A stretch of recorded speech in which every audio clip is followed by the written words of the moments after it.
God morgon och välkomna allesammans till Kungliga Vetenskapsakademin och den här presskonferensen. Vetenskapsakademin har avslutat sitt sammanträde och det är dags att presentera årets Nobelpris i fysik. Jag heter Göran K. Hansson och är numera akademins ständige sekreterare.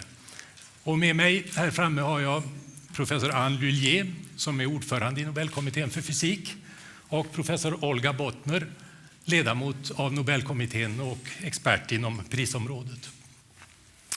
Welcome to the Royal Swedish Academy of Sciences.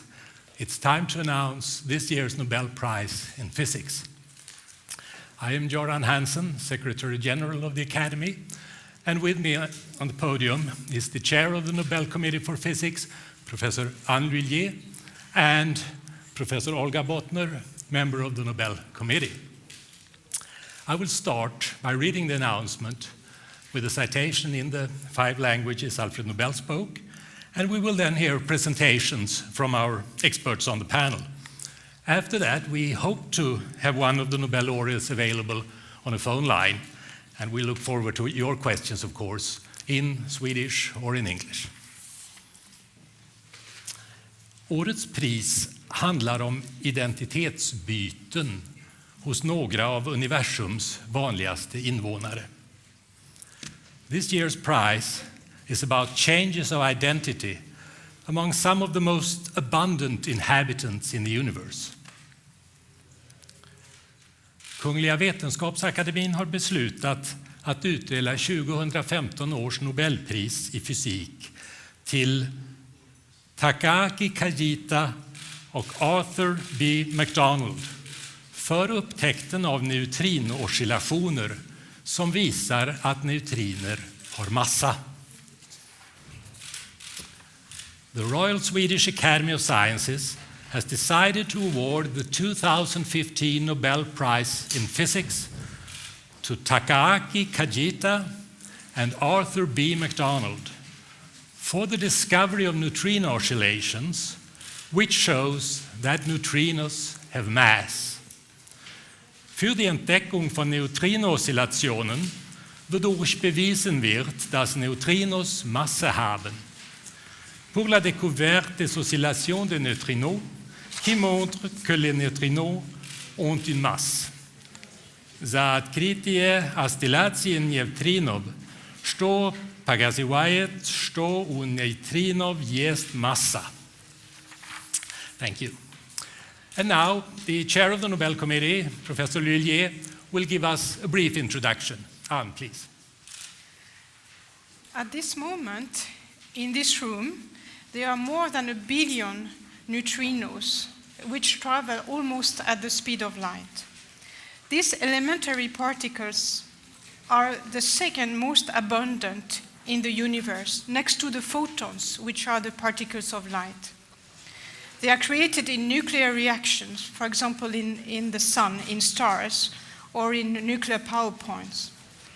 They interact very little with the environment. For example, they can go through Earth without being stopped. There are 3 kinds of neutrinos: electron neutrinos, muon neutrinos, and tau neutrinos. This year's prize is awarded to the experiment discovery that neutrinos can change identity. For example, a muon neutrino can become a tau neutrino and vice versa. They oscillate. The observations were made by 2 research groups, one at the Super Kamiokande Detector in Japan and the other at Sudbury Neutrino Observatory in Canada. The discovery implies that neutrinos, which were believed to be massless, do have a mass, even if very little.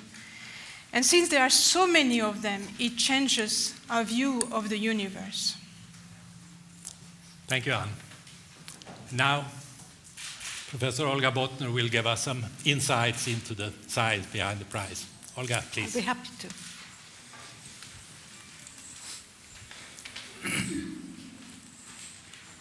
Neutrinos are a puzzle, and this year's Nobel Prize in Physics honors a fundamental step towards unveiling the nature of the neutrino. As we just heard, neutrinos are very common fundamental particles. Many are created in the solar core. Others are created when cosmic rays collide with atoms in the atmosphere. Others still are created by decays of radioactive elements in the Earth's crust or in our nuclear reactors. Every second, billions of neutrinos pass through our bodies, unfelt and unseen. Neutrinos are nature's most elusive particles. They hardly ever interact.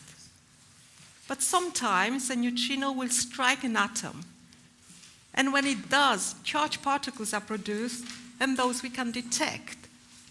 And this is how we know that there are three kinds of neutrinos. We call them flavors, neutrino flavors. We have electron neutrinos. Those, when they interact, always produce the electrons. But we also have muon neutrinos and tau neutrinos, which, upon interaction, produce muons and tauons. And muons and tauons are heavier relatives of the electrons. They have properties just like the electrons, they're just heavier. And apart from that, this is about all we know about neutrinos. And for more than half a century, we used to think that neutrinos are massless. The discovery of neutrino oscillations at the turn of the millennium upset our notions. This discovery comes in two parts. The first part has to do with the neutrinos from the atmosphere, the atmospheric neutrinos, and the second part with solar neutrinos. And I'll start with the atmospheric neutrinos. Particle showers in the atmosphere produce neutrinos. They produce electron neutrinos and muon neutrinos. Kajita-san headed a group of researchers using the Superkamiokande detector deep underground in a zinc mine about 250 kilometers northwest of Tokyo in a study of the atmospheric neutrino flux. They wanted to know how the atmospheric neutrino flux varied as a function of energy and arrival direction. Now, neutrinos arrived at Superkamiokande from all directions. They arrive from above, but they also arrive from below. They traverse the entire Earth without interacting. We have heard that neutrinos were very, very elusive. They hardly ever interact. So it's not so surprising that they can traverse the whole Earth and reach Superkamiokande from below. Whereas the electron neutrino count in Superkamiokande seemed okay, the researchers discovered that muon neutrinos seemed to disappear while traveling to the detector, and the more so, the farther they traveled. Now here's a photograph showing the Superkamiokande detector, a huge tank filled with 50,000 tons of ultra-pure water. And I've circled, now I try to see, here we go. I've circled a group of 3 technicians just to show you the proportions of this tank. So there's a huge tank filled with 50,000 tons of water, and the volume of this tank is monitored by about 11,000 optical sensors. And these sensors can detect not the neutrinos themselves, which are invisible, but when they rarely interact with an atom, producing charged particles, electrons and muons. And when these charged particles move through the water, they produce light images, rings like the ring I've shown you here. And so electron and muon neutrinos can be distinguished by means of these rings. Tau neutrinos are generally not detected by Superkamiokande. Meanwhile, on the other side of the Earth, in the Ontario province in Canada, there was a detector which was capable of counting all the neutrino flavors. The Sudbury Neutrino Observatory detector was used by a group of scientists headed by Arthur B. McDonald in a study of solar neutrinos. The photograph shows the Sudbury Neutrino Observatory detector, a sphere 12 meters in diameter, filled with ultra-pure heavy water, 1,000 tons of it. Now, heavy water is just like regular water, except that in each H2O molecule, the hydrogen atom is exchanged for a heavier isotope of hydrogen, deuterium. So whereas hydrogen in its nucleus contains just one proton, deuterium contains a proton and a neutron. And this makes all the difference. When neutrinos collide with deuterium, two reactions are possible. Either on the left hand, the deuterium nucleus is dissociated, or on the right hand, the neutrino is absorbed by the neutron and an electron is produced. So these two reactions can be distinguished, and whereas the left-hand reaction counts all neutrinos independent of flavor, the right reaction counts only electron neutrinos. The sun produces only electron neutrinos. So knowing that, we expect that the count of both the left and the right-hand side reaction should be equal. However, SNO observed that whereas the total neutrino count was as expected, the electron neutrinos seemed to disappear. So we have two observations. And it turns out that these two observations together pick out one single explanation. The neutrinos change flavor while traveling through space. And this means that if we try to determine neutrino flavor as a function of distance or as a function of time, we'll find that this flavor changes. And we are talking in terms of neutrino flavor oscillations. Neutrino flavor oscillations is an effect which, although surprising, is explained by quantum theory. In quantum theory, particles moving through space are described by waves. These waves overlap, they interfere, and this is what we interpret as neutrino oscillations. Quantum theory also tells us that this neutrino metamorphosis is only possible if neutrinos are not massless, as opposed to what we used to believe. Neutrinos must have non-zero mass. The discovery that neutrinos have mass has profound consequences, not only for particle physics, pointing at physics beyond the standard model, but also for astrophysics and for cosmology. The discovery of neutrino oscillations has opened a new, exciting and challenging field of physics. And all over the world, scientists are picking up this challenge to unveil the true nature of the neutrino. Thank you. Thank you very much, Olga. We may now have Professor McDonald with us on the phone, and remember it's around 4 o'clock or so in the morning in Canada. Hello? Do we have Professor McDonald on the phone? Yes, hello? Hello, Professor McDonald. Good morning again. I'm the guy who woke you up 45 minutes ago. As it turns out, I did not mind. Right now, I'm sitting in the beautiful session hall of the Royal Swedish Academy of Sciences here in Stockholm, and we are in the midst of the press conference with many interested journalists from Sweden and abroad, and I'm sure they are eager to ask you questions. Are you ready? I think so. Who would like to start? Thomas von Heine. Thank you. Good morning, Professor. This is Swedish Television, von Heine speaking. Congratulations. Thank you so much on behalf of myself and also my many collaborators on our experiment. Neutrinos are very elusive. So you've been chasing something extremely elusive. Was there at any time a moment when you thought, okay, we are really on to something here? Yes, there certainly was a eureka moment in this experiment when we were able to see that neutrinos appeared to change from one type to the other in traveling from the sun to the Earth. Fortunately, with the availability of heavy water, it became clear, and our statistical accuracy became greater, and we were able to be certain that this was able to be proven with great accuracy. So yes, there was that eureka moment. Thank you. Thank you. More questions?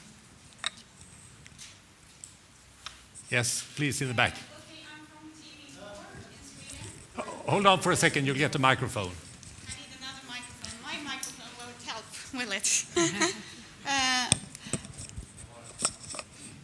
Yeah. Okay. I wonder, you discovered that the neutrino has mass, and what is the biggest what is the biggest impact that this discovery has? What will it change?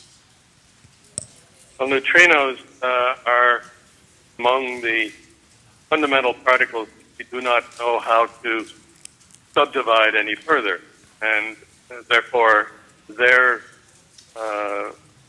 position within the models of physics at the most fundamental level is very important. When you do not know even whether they have mass, it's otherwise difficult to understand how to incorporate them into those theories and give us a more complete understanding of the world of physics at a most fundamental level. Discovering this property therefore helps us tremendously in that regard. They also have significant implications in how the universe has evolved, and knowing whether or not they are massive, whether they change their type, also helps in attempting to unravel those mysteries as well. But do you know any? Do you know anything that will change? What use? Do you know any practical use? Well, I guess one could cite the fact that in addition to observing neutrinos as having changed their type, we in particular were observing neutrinos from the core of the sun. And in the process of making our measurements, we were able to verify the understanding of how the processes in the core of the sun, things that have been calculated in detail by people like John McCall, that they were very accurate. Those processes are similar to the processes that these days people are attempting to produce here on Earth in the process of developing fusion power. So in our case, it's held in place by gravity rather than magnetic fields, but knowing that we have a very strong indication that we understand what's happening at a large degree of accuracy in the sun helps us in terms of understanding the physics that leads to the same type of fusion processes in fusion power. Thank you. Next question, please. David Keaton from the Associated Press. Professor, congratulations. The question I would like to ask you is, you've spent decades working in laboratories behind closed doors with very few people outside experts that are aware of your research. How did it feel this morning at 4 o'clock in the morning when you received this phone call from Sweden telling you that you had won this prize and that the eyes of the world would be upon you today? It's a very daunting experience, needless to say. Fortunately, I have many colleagues as well who share this prize with me in the tremendous amount of work that they have done to accomplish this measurement. And so we have a very friendly collaboration among scientists from Canada, the United States, Britain, Portugal, and that group gives me gives me a group of people with whom I can enjoy the moment, at least when I get a chance to talk with them. So there's great camaraderie associated with this work, even though you spent many years working to try to accomplish it. Thank you. Do we have more questions? Yes. Maria Gunther, Dagens Nyheter. Hello, I'm Maria Gunther from Dagens Nyheter. Congratulations to the prize. Thank you. I would like to know what more questions about the neutrino you still would like to get the answer to. Well, there are a number of experiments that are ongoing as a result of these initial measurements by Kajita and Snow. In particular, we would like to know what the absolute mass of the neutrino is. We know differences in mass between the three neutrino types. We do not know the mass of the lightest of them that sets the full scale. But there are experiments in which one looks for a rare radioactivity called neutrinoless double decay that enables one, if it is observed, to be able to make such a measurement, as well as other direct measurements. The fortunate thing is that the development of these underground laboratories that really create in the center of our detectors the lowest radioactivity point that has ever been created, we believe, is also a location where, by eliminating other forms of interfering radioactivity, we are able to make very significant measurements of quantities like neutrinoless double beta decay. Other experiments are looking at whether there are other neutrino types beyond the three that have been clearly observed and are observed to have finite mass. And there is a whole program of neutrino measurements internationally in order to determine their properties and put them within the fundamental laws of physics. Okay. Thank you very much. Are there more questions for Professor McDonald? Yes, Joanna Rose. My name is Joanna Rose from Forskning och Framsteg. Congratulations to the prize. I wonder, did you have any collaboration with your colleague, the other laureate of the Nobel Prize, Takaaki Kajita? Actually, as it happens, we were together in Torino, Italy, about 3 weeks ago at a conference. He's a person with whom I have the greatest respect, and also when we first made our measurements, we were able to combine them with measurements that had been made by Super Kamiokande to give the first possible indication that the neutrinos from the sun also oscillate. And we later were able to go on with our own experiment and take a clear and definitive measurement of that fact. So yes, we have had many communications over the years and have a very positive relationship with the group at the Super Kamiokande experiment. Thank you. Are there more questions? Yes, over there. Hello, Wang Wei from China National Television. I want to ask you some personal questions. What does this honor mean to you, and how will you spend your reward money? I was told I would be asked that, and I really have not had time to think about that. But what will it mean to me? It means that the work that our collaboration has undertaken and accomplished, starting back in 1984 with our founding spokesman, Herb Chen, who passed away a few years ago from the University of California at Irvine, and George Ewan, who is a very good friend of mine and a professor emeritus here at Queen's University. And only 16 of us started, has now come to the point where it has been internationally recognized. We, of course, are very satisfied that we have been able to add to the world's knowledge of physics at a very fundamental level. But of course, this recognition is something that is a tremendous accolade for our group. Thank you. Thank you. Okay, thank you. Are there more questions for Professor McDonald? If not, thank you very much again, Professor McDonald, and congratulations again, and welcome to Stockholm in December. Thank you. Stockholm is one of my favorite cities in the world. I will be there with great pleasure. Thank you. You won our hearts. Thank you very much. Bye-bye. Bye. Okay, let's move on to questions to our experts on the panel. Questions? This is your chance. Everything crystal clear, but if there is something you wonder about, some question that hasn't been answered yet, you have your chance now. Yes, come back from Göran Rose. I wonder if you got in contact with Takaaki Kajita before the conference. Yes, we did. We spoke to him just after we spoke to Professor McDonald. We couldn't rig up the phone line, but we have spoken to him, and he was very happy, delighted to receive the Nobel Prize. And he's coming in December. Other questions?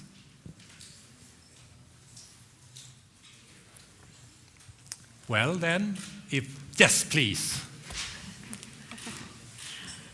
Thank you very much, Lucia from People's Daily.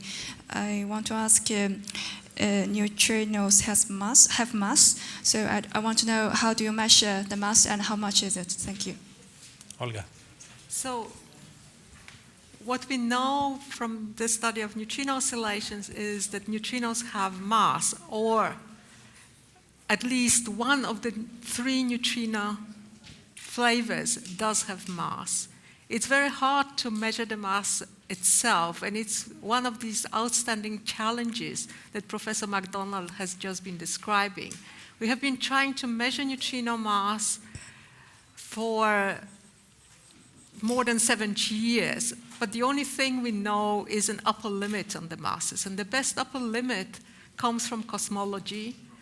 It's of the order of 0.2 electron volts, which is more than 1 million times lighter than the electron. So that's the only thing I can tell you. The neutrino has a mass, and it's more than 1 million times lighter than the electron. But exactly how much the mass is an outstanding challenge of the field. Fascinating. Thank you. Was that the last question? If so, thank you for attending. And those of you who have requested interviews with the Nobel Committee members, they will commence immediately after we close their session. But let's close now and welcome back for the announcement of the Nobel Prize in Chemistry tomorrow at 11:45 a.m. Thank you very much.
Jag tycker vi kan stå här inne med hela miljön. Varför inte liksom?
Olga Bottner, you are a member of the Nobel Committee for Physics, and this year's prize is about neutrinos. What is the prize for exactly?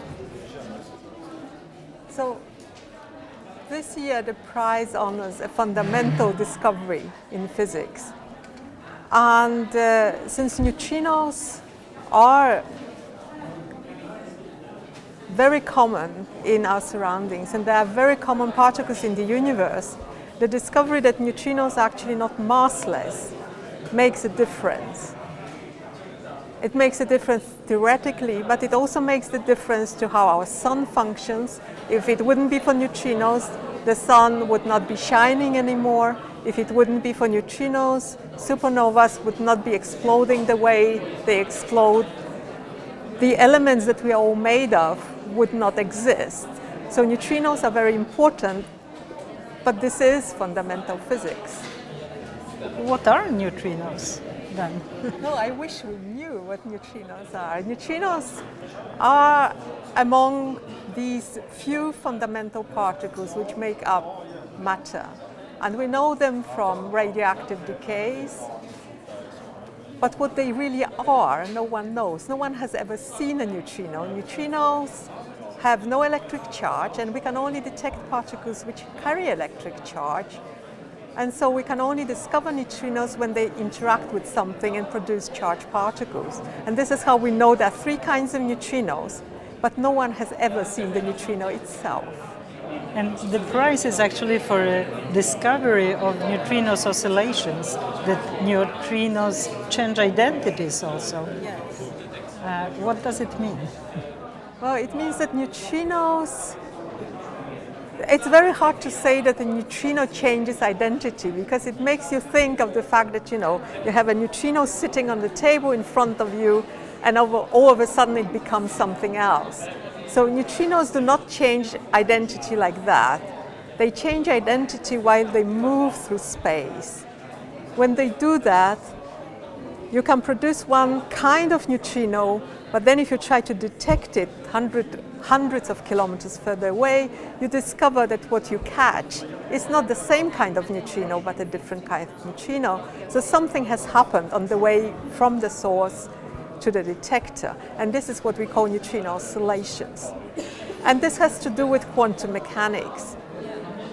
And quantum mechanics, I can see that, as soon as you say quantum mechanics, people get totally, this is not for me, I don't want, I'm not going to understand it. But in reality, it's not that difficult.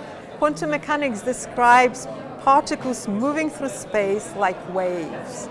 So if you think of waves in a pond, like someone throwing two stones in a pond, both stones will create waves, and these waves will interfere. And likewise in space, neutrinos moving in space are described by waves. These waves interfere, they overlap, and this is what we discover in the form of oscillations. So it's an interpretation of a quantum mechanical phenomenon. And the two laureates this year, they made big experiments and they led big collaborations. How come these two scientists were awarded this prize? So it is true that these two scientists are part of big collaborations. We have the Sudbury Neutrino Observatory collaboration, headed by Art McDonald since 1990. Art was one of the 16 people who proposed Sudbury Neutrino Observatory back in 1984. So he has really been in the journey from the very beginning. He has made a proposal, he has built the observatory, he has been the organizational and intellectual leader of this venture. On the other side, we have the Super Kamiokande Observatory in a mine in Japan. Super Kamiokande works somewhat differently. Super Kamiokande is a second generation observatory following the Kamiokande. Takaaki Kajita worked on Kamiokande while a PhD student, and he worked with atmospheric neutrinos.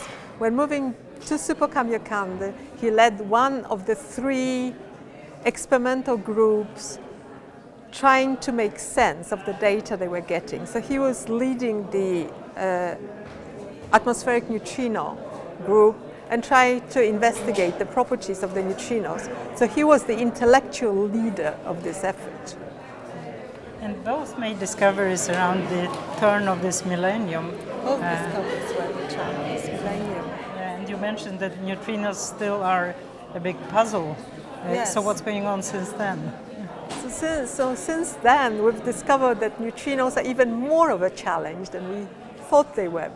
Because, okay, if neutrinos are massless, we do not understand it, but at least a mass identical to 0 is one of the fundamental constants of the universe and just describes the universe we live in. Now we know that neutrino mass is not 0. So now the question becomes, why is it not 0 and why is it so small? So if we physicists discover something which is very small but actually not equal to 0, we get very excited because there must be something which makes this quantity small but not 0. So there is a lot of experimental activity, one trying to determine exactly what the mass is. We don't know what the mass is. We only know an upper limit. We want to know why the mass is so small, and of course theorists have lots of proposals. We want to know why neutrinos only appear in a left-handed variety and not in a right-handed variety. They may be a new type of particle, which is called the Majorana particle. So people are trying to figure out that. And so, you know, in the end, this discovery of neutrino oscillations has created a wide open field. So instead of just trying to determine what the neutrino mass is, we are now trying to determine the properties of the neutrino, and this may teach us a whole lot of new things about the universe. And you yourself are a spokesperson for the big experiment on the South Pole. Can you tell us about neutrinos? Can you tell us something I always about love to tell about neutrinos at the South Pole. Yeah, I'm the spokesperson of the International Ice Cube Collaboration. So we are about 300 scientists working with a detector buried deep underground below the surface of Antarctica at the South Pole. There is a detector in the glacier detecting not atmospheric and not solar neutrinos, but we hope to see neutrinos coming from the outer space. We do detect atmospheric neutrinos, but to us, this is not a signal, it's a calibration source. So since there are theories describing how the atmosphere functions, we use the atmospheric neutrinos to calibrate our detector. However, a few years ago in 2013, we discovered the flux from the outer space, neutrinos coming not from our galaxy, but somewhere from the outside of our galaxy. And this is the first, and for this discovery, IceCube was named the Breakthrough of the Year 2013. And now we are continuing on this path and try to learn more about these cosmic neutrinos, which sources produce them, and how they get these enormous energies, which are millions of times larger than what the sun is capable of doing, and what we can do with our man-made terrestrial accelerators. So once more, there is lots of experiments about neutrinos still going on. Why is it so important to know just neutrinos, what they are? Well, this is an important question. And this year's prize is for fundamental physics, definitely. Now, the use of fundamental physics for society is something which I could discuss at length, but it's clear that humans have this urge to learn more about the universe that we live in. And fundamental science is one of the pillars of modern society. So I usually say that if we didn't have this urge, we would still be living in caves and we would still be afraid of the lightning. But having learned what we have built a modern society with computers, with GPS, with cures for cancer. All these things are based on discoveries in fundamental science. Einstein didn't develop the special relativity to give us GPS. but we have GPS, and it's based not on his special, but on his general theory of relativity. And we are still curious. We are Thank still you very curious. much, Olga Bottner. Welcome.